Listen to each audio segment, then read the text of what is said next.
Con el permiso de todos voy a grabar. ¿No ha empezado a grabar? Comienza, por favor, porque es que no hemos empezado oficialmente. Tú rompes. Ok. Aquí con nosotros esta noche el señor Falcer Iglesias, abogado, escritor y profesor de retirado de Derecho y Sociología de la Universidad de Puerto Rico. También tendremos esta noche a la señora doctora Rita Martin, narradora y profesora de literatura en la Universidad de Virginia, Radford. Bueno, no ha llegado ella, ¿no? No, no ha entrado todavía. No ha entrado todavía y el licenciado se comunicó con ella a usted. Bueno, le pasé una nota, así que vamos a ver si ella está en condiciones para poder participar o no. Bueno, le confieso que lo he visto en las redes esta semana. No era conocedor de usted. He comenzado a leer un libro que me ha encantado de usted. ¿Cómo se llama? La ciudadanía. Déjame buscar aquí. El soberano es el ciudadano. El soberano es el ciudadano. Sí, ese libro ha sido libro de texto en la Universidad de Puerto Rico. Lo he presentado en la Universidad de Salamanca, en la Universidad de Martinica, en la Universidad de Colombia también. Y la Universidad de Puerto Rico pues me lo pidió para hacer, en virtud de ese libro, una maestría en ciencias políticas. Y creo que cuando se termine el problema de la pandemia vamos a presentarlo en Francia, porque, bueno, pues tiene interés. Ese libro en la academia ha mostrado interés, porque nosotros estamos hablando de una nueva concepción del Estado y el derecho para el siglo XXI, que eso no lo ha hecho todavía otros autores.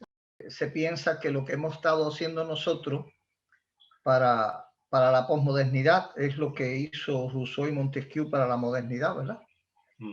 Y el libro pues ha sido muy acogido por la academia. Sin embargo, lamento mucho que no haya llegado a Cuba como debiera llegar y que no haya sido recibido cuando ha llegado en la manera que debiera ser recibido, porque me parece que el problema que tenemos la oposición en Cuba es que no sabe qué hacer. Y eso es un problema. Si no hay un proyecto de país, no hacemos nada con tumbar la dictadura, o hacemos muy poco. Nada, para concluir con el tema. Bueno, estuve leyendo, no es un repaso histórico. Tienes a Martí ahí todo el tiempo en la nube. Eso me encanta porque ¿sabes? Es la primera vez que encuentro algo donde tienes un debate referente a todas las constituciones, sea en Europa, las antiguas, y sobre todo te expandes mucho en la Constitución americana. Creo que ahí me quedé un poco, pasé un poquito esa parte, pero me encantó. Y nada, yo tengo mis preguntas, pero de todas formas soy el moderador. Voy a dejar algunas de las preguntas que tengo para después, pero sí quiero abrirle al panel que comiencen a hacer sus preguntas. Alguien que quiera ya comenzar. Buenas noches. Primero, a las personas de letra, estudiantes de Estado y de Derecho, de conceptos sociales, mi respeto, porque es algo que admiro enormemente. Hice mis primeras incursiones en estudios superiores en la Facultad de Derecho de La Habana, Derecho dirigido, porque por razones X empecé una ingeniería y tuve que cambiar y no pude entrar directo y tuve que hacer pruebas de ingreso. Bueno, eso fue una historia, pero no quiero hablar de mí. A lo que me refiero es que lamentablemente no he tenido la oportunidad de leer su obra, pero mi pregunta es, ¿sus análisis van en dirección usando el tema de la Constitución a un tercer camino? Bueno, lo primero que quiero decirte es que mi obra, es decir, El soberano es el ciudadano, la obra literaria como tal, el ensayo, es una nueva tesis, plantea una nueva concepción de sociedad, Estado y el derecho para la era de la revolución informática, sí, para la posmodernidad, a partir del siglo XXI, porque hay determinados conceptos en los que se ampara la modernidad y el derecho político que ya han desaparecido o ya no son válidos, como por ejemplo el concepto de pueblo, es decir, la soberanía popular, de donde deben emanar todos los poderes. A partir de la revolución informática, pues ese concepto se diluye y es el ciudadano quien, ya empoderado gracias a la revolución informática, pues comienza a dibujar políticas públicas independientemente de ese colectivo que es innombrable. Sabrá usted que pueblo no se llama nadie en particular, sino que la palabra pueblo es una ficción jurídica creada con la modernidad para poder hablar de un todo que no conocemos, para poder hablar de personas que no sabemos si existen incluso, y que además de las cuales tenemos que hablar como fundamento de nuestras políticas públicas, pero sin embargo esas personas como pueblo no tienen voz por sí mismos, sino que tienen que ampararse en unos representantes políticos que son los que llevan al palacio lo que supuestamente son sus necesidades y aspiraciones, y en virtud de eso que dicen los políticos, que dijo el pueblo, pues se crean las políticas públicas. Pero ya eso cambió. A partir de la revolución informática, que se han roto las fronteras, se han roto las distancias, y el hombre puede llegar con inmediatez a cualquier parte y puede llevar sus necesidades y aspiraciones hacia las instituciones del Estado sin necesidad de un intermediario. Y por tanto el hombre comienza a ser por primera vez la primera y última fuente de poder, y comienza a dibujar la voluntad nacional por primera vez, y comienza a ser entonces realmente soberano. Y eso en Suiza, ustedes lo conocen mejor que yo, porque Suiza es uno de los modelos, uno de los países en que ya está manifestándose ese tipo de comportamiento, como ya el gobierno va dibujando la voluntad del Estado a través precisamente de la expresión soberana de los ciudadanos. De modo que ya estamos en las puertas de lograr aquella gran metáfora de la cristiandad, de que el soberano es el hombre porque Dios nos hizo a su imagen y semejanza. Ese es el proyecto del libro. Si el proyecto del libro pues plantea de que el soberano es el ciudadano, ya no es el pueblo. Esa es una de las primeras tesis. Otra de las tesis que plantea el libro es que conjuntamente con esa nueva concepción de la soberanía, pues existe también la necesidad de una nueva categoría de derecho. Ustedes saben que siempre se habla de el imperio de la ley, que queremos un país de ley y orden. Lo que las personas ignoran, los pueblos ignoran, de que la ley no es la justicia. La ley es la voluntad del poder político. Y si usted aplica la ley, lo que está haciendo es aplicando la voluntad del poder político, y eso no significa que sea la justicia. La justicia es otra cosa. La justicia es lo armónico, es el equilibrio. Si darle a cada quien lo que realmente le corresponde en armonía con la sociedad, en armonía con el discurso de la naturaleza y en armonía con los valores de la ciencia. Y para eso muchas veces hay que obviar la ley. Para eso hay que muchas veces saltar la ley. Y un ejemplo clásico de eso fue el caso, por ejemplo, en los Estados Unidos de Rosa Parks. Como usted sabe, la ley establecía que los negros tenían que sentarse detrás y los blancos delante.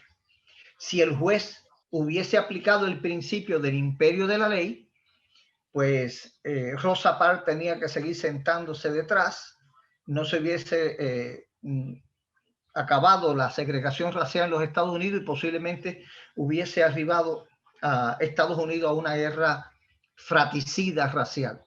Sin embargo, el juez, empoderado de este valor del derecho como una ciencia social autónoma, como la justicia por encima incluso de la ley en sí misma, pues le permitió al juez declarar inconstitucional la ley y dictar un fallo justo que realmente logró eliminar la segregación racial en los Estados Unidos.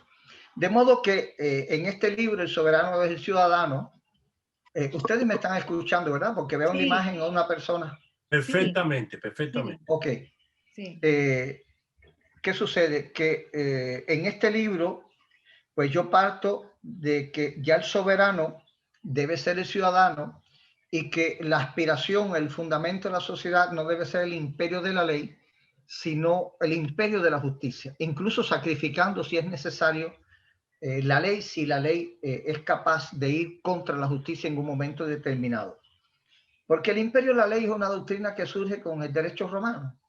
Y viene realmente con las pretensiones invasoras, las pretensiones imperiales de allá donde iban a imponer su ley, y esa doctrina nos ha calado.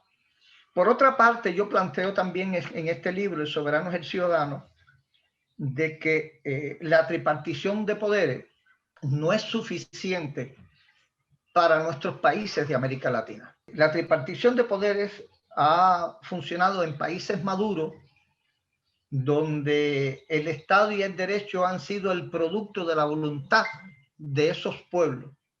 Pero en el Caribe y América Latina, el Estado y el derecho han sido impuestas por imperios foráneos con el objetivo de saquearnos, de explotarnos, de someternos, de imponernos sus valores, sus formas de vida que han sido ajenas a nuestras realidades históricas. Y por tanto, nosotros siempre hemos visto al Estado y al derecho como enemigos de nosotros. Por tanto, nosotros nunca hemos respetado ni la ley, ni hemos respetado al Estado. Ustedes saben que hay veces que decimos, nos vamos a ver a las 12 del día, y bueno, y las 12 del día es por decir una hora, pero nos aparecemos a cualquier hora. Burlamos las leyes de tránsito, saqueamos al Estado. Esto es realmente un mecanismo que utilizó la población al enfrentarse a un Estado que ellos le fue impuesto. Y ya eso se ha convertido en un daño antropológico de tal magnitud que en estos tiempos, incluso cuando nosotros pudiéramos crear un Estado y un derecho que nos pudiera ser útil, pues tampoco nos respetamos. Por tanto, yo planteo que son necesarios otros poderes que nos permitan lograr un mejor balance. Por eso yo hablo que además del poder judicial y del poder legislativo y el ejecutivo, es necesario un poder, por ejemplo, electoral, que sea el encargado de poner en cada institución la persona que gane en un concurso electoral el puesto, para evitar, por ejemplo, que Raúl Castro nombre a su hijo general y lo ponga jefe de la inteligencia, o que determinado funcionario ponga a determinado familiar o amigo para cubrirle las espaldas, ¿no? ¿Puedo hacer una pregunta? ¿Puedo hacer una pregunta? Sí, para sí. que me quede claro ese, porque usted dice que aparte del Poder Judicial, Legislativo y del Ejecutivo, ¿usted le gustaría que existiese un cuarto poder, según lo entiendo? No, yo hablo de cinco. Yo hablo del poder, cinco. hablo también del poder fiscal. Y el fiscal. Pero cuando usted dice 5, usted está hablando de ahora uno que prohíba, ¿sería como un tribunal jurado perenne en un estado? No. Tienes que leerte el libro, porque así no lo entiendo. Es muy difícil que lo puedas entender. Es decir, de la misma manera que existe el poder legislativo, poder ejecutivo y poder judicial, si el soberano es el ciudadano, pues el ciudadano pudiera en elecciones elegir los jueces de su comunidad. Y de modo que logramos así que los jueces no sean puestos por el gobierno ni el partido, para que no respondan a los intereses ni del gobierno ni del partido, sino que el soberano elija quién lo va a juzgar. Y de la misma manera, pretendo que exista un poder fiscal elegido también por los ciudadanos, que va a ser una fiscalía un poco más amplia, porque estaría ahí el contralor, estaría el ombudsman y todas estas personas encargadas de velar por la higiene de la sociedad, de las finanzas públicas y de la legalidad de un país, pues sea un poder independiente que sea capaz de judicializar cualquier proceso y fiscalizar. Es decir que hablo realmente de una nueva concepción del Estado y creo que además que deben ser poderes originarios. ¿Qué quiero decir poderes originarios? Eso significa que no sean poderes independientes con funcionarios designados por el gobierno de turno, sino que sean los ciudadanos quienes elijan quiénes van a ser sus jueces, quienes elijan quiénes van a ser las personas que van a ocuparse de la higiene, de la salud, de la salud financiera del país, quienes van a velar por la legalidad. Es decir, realmente es una nueva concepción del Estado y el derecho para una nueva era. Eso es en cuanto al libro en sí mismo.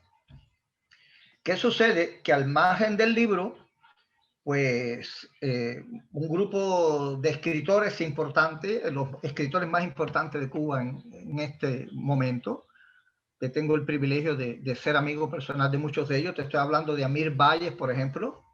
Está en Berlín. Amir Valles. Está en Berlín él ahora. Está en Berlín, Amir Valles, sí.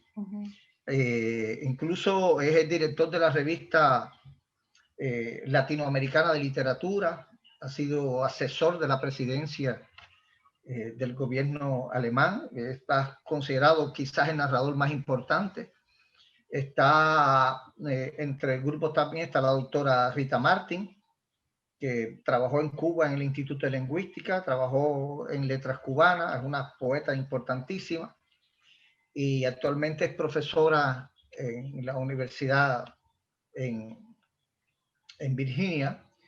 Está Ángel Santiesteban, que creo que todo el mundo lo conoce porque además ha sido un preso político.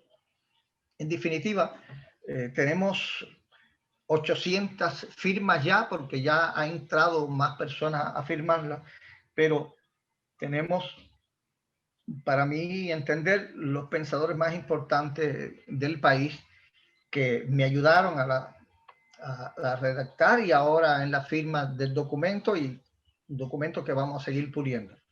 ¿Y qué es lo que yo planteo en este documento? Y esto es algo que las personas que me escuchen, les ruego que me presten atención porque voy a dar un concepto que las personas no dominan, porque se habla siempre de constitución. La doctrina no habló de constitución.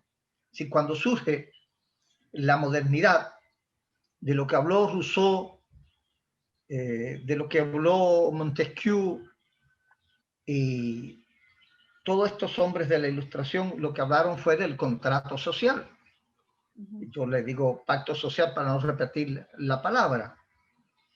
Y eso surge cuando la humanidad llega a un grado de desarrollo tal que surge una nueva sociabilidad en las ciudades, etcétera, que surgen las ciencias sociales para explicar estos fenómenos novedosos, estos fenómenos sociales novedosos, pues la humanidad descubre, en Europa estamos hablando, ¿no?, que los dirigentes no deben seguir siendo enviados por los dioses, sino que deben ser realmente el resultado de la voluntad de los gobernados, en virtud de lo que se llama el contrato social.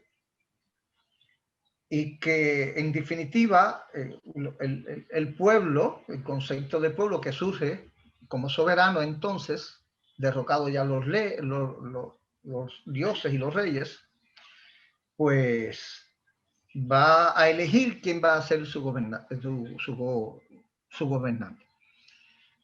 A partir del siglo XXI, yo hablo de la necesidad de un nuevo pacto social. Y no hablo de constitución, porque en Estados Unidos se ha hablado de constitución porque no existía un Estado. Es decir, en Estados Unidos surge un contrato social, un pacto social en forma de constitución, porque había que constituir un Estado, porque ellos eran las 13 colonias, no habían Estado en Estados Unidos y había que crear. Y desgraciadamente, muy habilidosamente, el despotismo ilustrado ha utilizado esa palabra para armar unos muñecos a su manera y darnos a nosotros, en virtud del derecho positivo, una serie de derechos como que si fueran ellos los quienes nos las dan, como buenos políticos y buenos dueños de nosotros, y no es un producto de nosotros ni de la naturaleza. Y entonces yo le planteé en esta tesis de que nosotros no necesitamos una constitución porque el Estado cubano ya está constituido y está reconocido nacional e internacionalmente. Lo que sucede es que nosotros los cubanos lo que tenemos que llegar a unas normas mínimas de convivencia. Es por lo que surge la doctrina, la modernidad. Es decir, un pacto social donde se establezcan normas mínimas de convivencia, que es lo que nunca hemos tenido. Lo que nunca hemos tenido, ni en 1940 lo tuvimos. Y por eso he lanzado ese proyecto que parte primero de un preámbulo donde fundamento más o menos histórica y filosóficamente la razón de este pacto social, y después este pacto social se divide en primera parte los derechos inalienables y después lo que pudiéramos llamar los derechos progresivos. Los derechos, y no hablamos de derechos fundamentales. ¿Y por qué no hablamos de derechos fundamentales? Porque la utilización de la palabra derechos fundamentales, a mi modo de ver, ha sido una trampa también del despotismo ilustrado. Porque los derechos fundamentales ha sido una mezcla de derechos inalienables con derechos sociales y políticos. Y se han expresado como derechos positivos, sin derechos que dan los políticos, derechos que da el Estado. Yo hablo de que deben ser derechos inalienables y me voy más a la teoría de John Locke, porque los derechos inalienables son esos derechos de que no da ningún político, que no da ningún gobierno, que no da ningún partido, que no da ninguna revolución, sino que nosotros nacemos con ellos en virtud de la naturaleza. Y como que no nos los da ningún gobierno nos los puede quitar. Y por tanto, nosotros lo que tenemos que llegar a un acuerdo social para decirle al gobierno que esos derechos inalienables, como que ellos no los dan, no los pueden quitar y además no lo pueden violar. Y consagrar como inviolables los derechos inalienables que nos da la naturaleza. Como es el derecho al pensamiento, el derecho a la libre expresión, como es el derecho a la libre circulación, como es el derecho a la dignidad, como es el derecho, todos esos derechos que la gente le llama derechos fundamentales y la gente no sabe la trampa de esa palabra. Y que nosotros lo que exhortamos es a que no puedan ser violados por el Estado.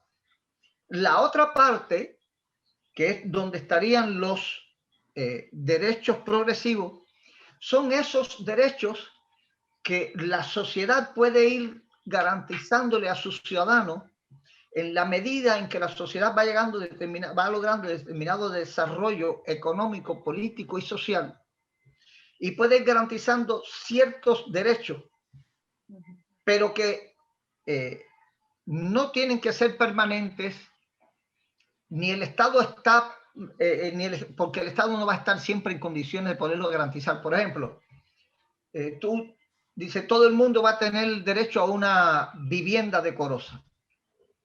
Eso es una mentira de los políticos, porque si le pasa como en Cuba, que después el Estado ni tiene clavos, ni tiene dinero, ni tiene cemento, pues se vuelve una demagogia.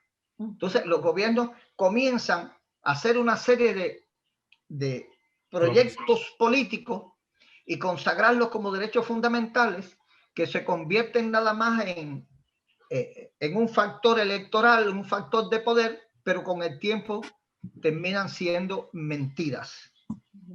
Esos derechos, claro que a todos nos gusta, pero nosotros consideramos que esos sean lo que la doctrina nosotros llamamos derechos progresivos, es decir, si el Estado en un momento determinado pues tiene condiciones para garantizar esos derechos, porque tiene el presupuesto, pues para eso están los políticos, los congresistas, los senadores, los representantes, en un momento determinado, pues hacen la ley y le hacen las viviendas a las personas que lo necesitan. Pero el Estado no puede consagrar derechos que no, ¿cómo se llama? Para los cuales no tiene la seguridad de poderlos garantizar siempre, porque tenemos que ser sobre todo la verdad. En eso, en síntesis, es el pacto social. No sé si ustedes los han visto, no sé si ustedes los han leído. Les ruego que los que no han visto, que no lo han leído, pues que lo lean y que lo compartan, porque les guste o no les guste, se vaya a utilizar o no se vaya a utilizar, no deja de ser una tesis académica reconocida en ciertas universidades y no deja de ser un instrumento de conocimiento, ¿verdad? Y si no sirve en sí misma, tal vez sirve para alimentar a otro proyecto, tal vez mejor. O si no sirve para ahora, sirve para después, pero lo importante es que no matemos las ideas, ¿verdad? De modo que les ruego que si ustedes pueden, pues pongan el link en la página de ustedes para que no solamente ustedes, sino que también la gente lo pueda leer. Así que, en síntesis, ese es mi proyecto. Es decir, el libro, por un lado, esto es en cuanto a ciencias sociales, porque yo soy novelista, ustedes saben, yo quito. Por cierto, en Cuba ahora me acaban de publicar un libro que hice sobre Benny Moré, sobre la música cubana. Así que no me han dicho que no me dijeron que lo iban a publicar, pero lo publicaron.